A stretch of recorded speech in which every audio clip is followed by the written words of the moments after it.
Tęsime ryto laidą Pabusk su TV1. Šį rytą studijoje lankosi menininkas, Lietuvos vardą tarptautinėse kontekstuose garsinantis stiklo gaminių kūrėjas Viktoras Dailidėnas. Labas rytas, Viktorai. Labas. Pirmiausia, noriu paklausti, Viktorai, kodėl pasirinkai gyvenime stiklą?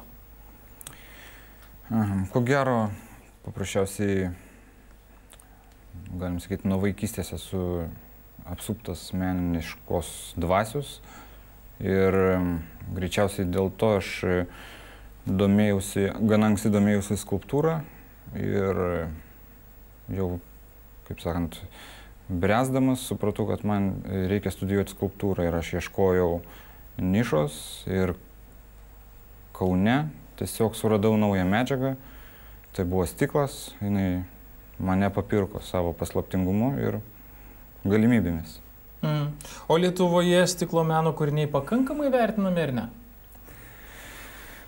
Lietuvoje, kaip ir čia pasakius, kadangi stiklas Lietuvoje yra pakankamai sunkiai įperkama medžiaga, meninis stiklas, žmonės nedaug jo šiaip turi ir apie tokį vertinimą gal negalėčiau nieko pasakyti, kadangi tai nėra tokia medžiaga kaip tapyba, tarkim, arba kaip grafika, kur galim būtų daug diskutuoti.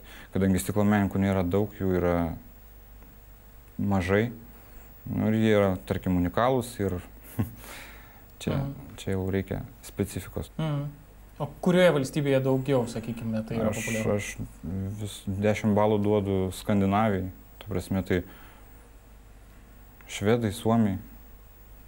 Ten yra, iš tikrųjų, labai stipriai stiklas yra pažengęs į priekį ir jisai labai stipriai, tarkim, keliamas į aukštumas. Jis medžiojamas ten. O sunku kurti iš stiklo ar ne? Ir beje, kas patį įkvėpė kažką tai kurti? Įkvėpimas, galim sakyti, kaip ir kiekvienam.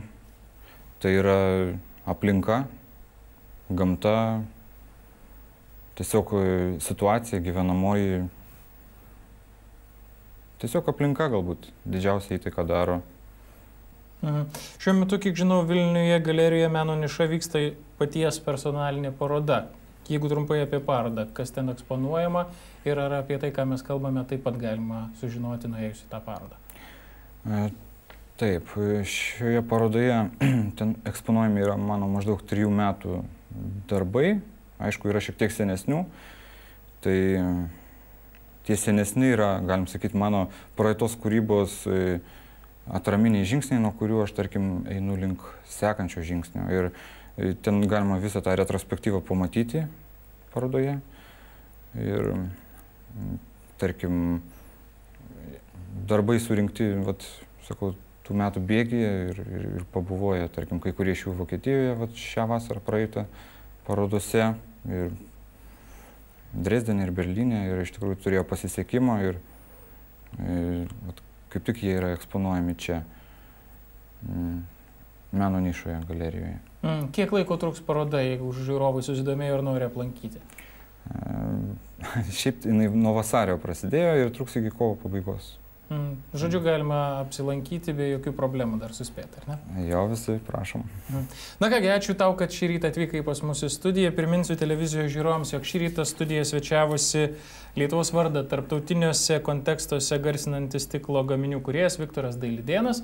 Ačiū dar kartelį, Viktorai, tau, kad atvykai pas mus į studiją. Na, o jūs kviečiu pasiklausyti muzikos.